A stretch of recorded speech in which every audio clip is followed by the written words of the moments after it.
Hey everyone, this is Sam here. Welcome to a special episode of Screams from the Basement. We're continuing our Fantastic Fest coverage with writer-director Dean Francis of the new noir movie Body Blow, which is making its world premiere at Fantastic Fest this week.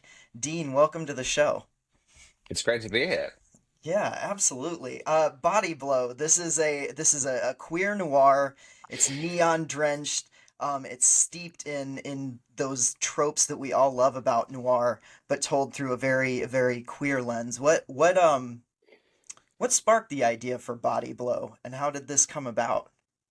Well, really, my kind of love for the kind of 80s, 90s erotic thriller genre, kind of growing up as a kid, just the sexual energy of that genre and the way that it propels the narrative, I think is so great. But of course, traditionally, these narratives are very heterocentric. And so I guess as a queer filmmaker, I was interested in what would happen if we told sort of multi-layered kind of noir thriller through a queer perspective. And in terms of the sort of the subject matter, interestingly, there was a period of time when I we had a lot of cops coming to our studio because a little bit like in the film, we have CCTV on our building, and someone going to break into a car or something. And so I started to spend a lot of time with these plainclothes officers, and it was around the time when there was a bit of violence on the part of the police against the LGBT community at the Sydney Gay and Lesbian Mardi Gras. And so I met a couple of queer cops and became fascinated with that kind of dilemma. I mean, the two forces, the queers and the cops, through sort of Sydney's history, have been, very antagonistic. And so when you've got a foot in both camps, does that create a sort of crisis of identity?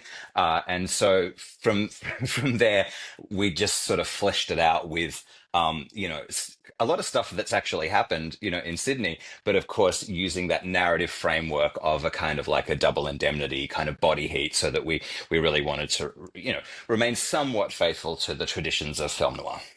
Yeah, absolutely. I think you definitely got that the sexually charged aspect of it down really well. Like this is a very erotic movie, but you also introduce like celibacy as a concept into this movie that's very much about like sexuality.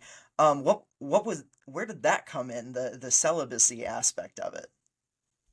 Well, in sort of looking at the various like elements that lead to our character's downfall, I suppose, Hmm. um, and sort of looking at him as sort of a contemporary kind of young guy, you kind of can't ignore that manosphere influence, that Yeah. sort of world of the kind of Andrew Tates. It seems to be, kind of everywhere.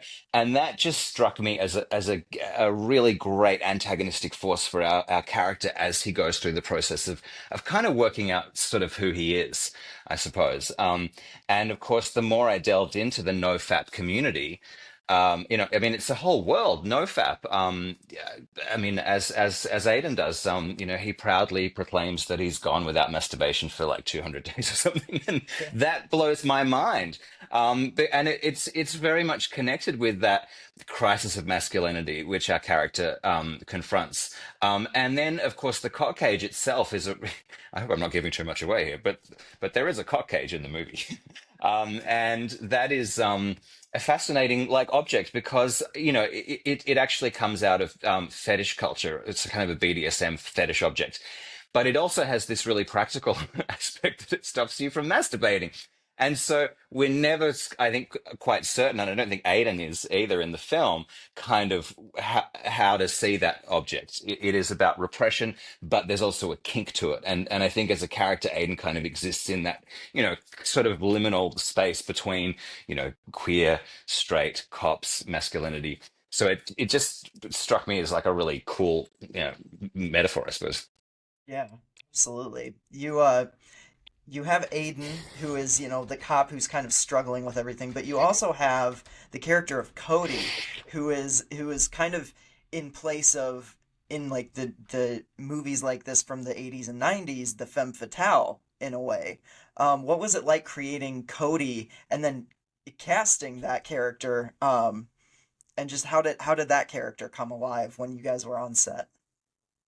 Well, again, Cody's sort of loosely based on a bunch of people that I've known. He's a character who um, is very much himself, like fetishized, but simply because he's this young, really good-looking twink. And so he's sort of grown up not really knowing sort of who to trust, and he's had to sort of work out his own methods of survival. And the question I think the film kind of asks is, does he ultimately have a kind of moral center? And we know that in the tradition of noir, the femme fatale ultimately doesn't. But with this one, we wanted to just leave open the possibility that these characters could actually find a true connection, and that Cody could sort of overcome the duplicitous, elements of his survival methods. In terms of how we sort of built up that character, a lot of it was Tom Rogers, who plays Cody, who is just a fabulous young actor, and really he brought a real like kind of intelligence to the character that I think surprised, in terms of what was on the page.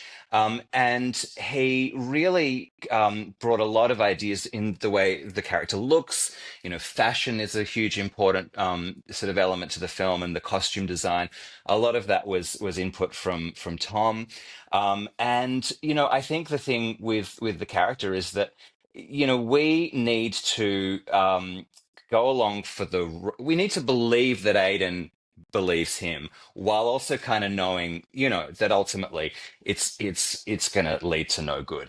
And that there's a kind of real fun tension we wanted to kind of bring out between Aiden and Cody. And I think that Tom Rogers and Tim Pocock just had heaps of fun kind of playing with that in the film.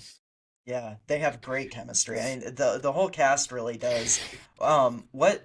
What challenges do you find in writing something like this where all of the characters are very morally ambiguous? Like you never quite know what their intentions are in any given moment, and that can shift from scene to scene. How do you make sure that those characters are grounded in that character and not, doing things that feel dishonest? Because I feel like everything in this movie has a purpose or a point of view that you understand. Yeah, that's a great question. I mean, I think it just really comes down to just like a kind of really rigorous exploration of kind of backstory and context. And Yeah. I got to say, the cast was so good at this. I mean, Sacha Hawler is a real stalwart of the Australian film scene. Chris Hayward has been in a million movies, including some of the greatest genre pictures out of Australia over the years. Obviously Tim and Tom and Paul Capsis, who an absolute living legend. They brought such intelligence to the work, and were really hard on me and really hard on the script as well, to kind of really make sure, just as you say, that there is a really strong kind of internal logic, that the characters sort of are have sort of enough depth that you create a connection, hopefully as an audience, with them. But also, like you say, they can turn around at any second and kind of do the opposite, and it kind of still makes sense. And then within that, sort of finding a performance style that's not completely naturalistic. It's a film noir. It's got that sort of film noir kind of rhythm to the dialogue, but making that work. So I'd say it's down to the fact that we were very, very lucky to have such an extraordinary, smart cast. Yeah. Yeah. Another thing I presume helps is all of the locations that you're shooting on. Did you shoot on any sets at all, or was this all shot on location? We shot we shot on sets for the car interiors, and the Oh reason yeah, for that yeah, was that I wanted to create that not quite real. We used front projection in a studio, and I wanted firstly to create that sort of not quite real in the yeah, way that those films from the 50s and 60s sort of feel a little bit. You can sort of see the seams just a little bit, and that was part of a deliberate thing, that I wanted to sort of capture for the start. But everything else is with a few exceptions of inserts and things like that, is on location. And of course, the very famous Stonewall Hotel in Sydney's Oxford Street is Fat Frankie's kind of lair, his headquarters. That place has been there forever. We hardly touched a thing inside. It's got that incredible, like performative, brightly crazy color sort of vibe to it. And of course, we were really lucky in that we got to see a lot of the sort of iconic areas of Sydney, while also kind of showing Sydney in a bit of a darker, dirtier kind of Gotham City style way, which we don't often see because often Sydney is very glamorized. Yeah, yeah. Yeah, I really appreciated this movie. I loved all the different things it was making me feel. I loved not genuinely not knowing where it was going.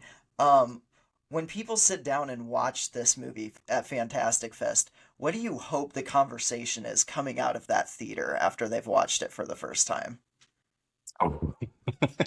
It's wow, what a question. I mean, it's the world premiere.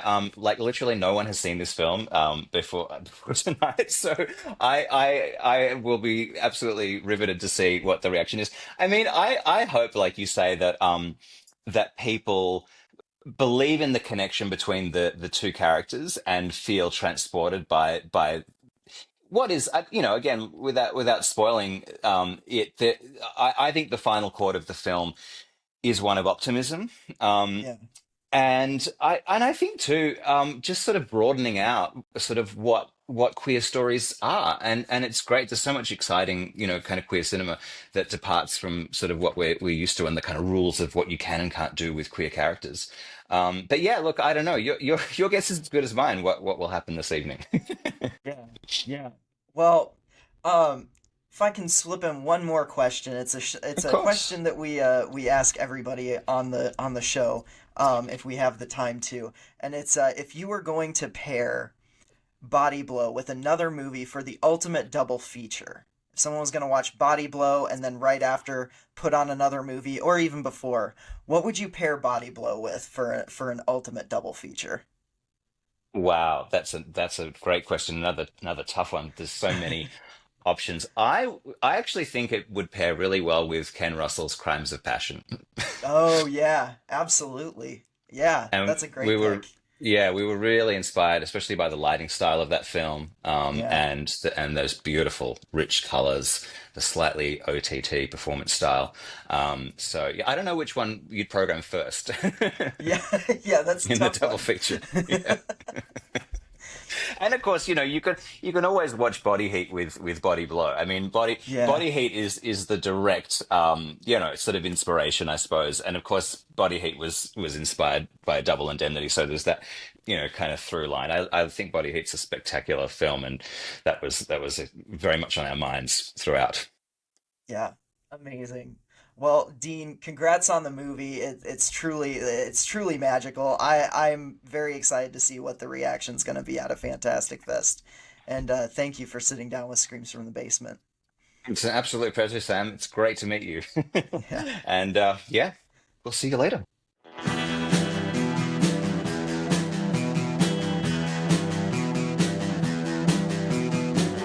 You're listening to the Prescribed Films Podcast Network, home to hundreds of hours of free podcast entertainment.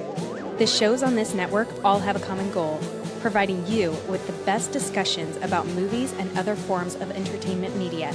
The PFPN hopes to fill your earholes with audio joy. Visit our website with links to all the other amazing shows at www.thepfpn.com. Thanks for listening.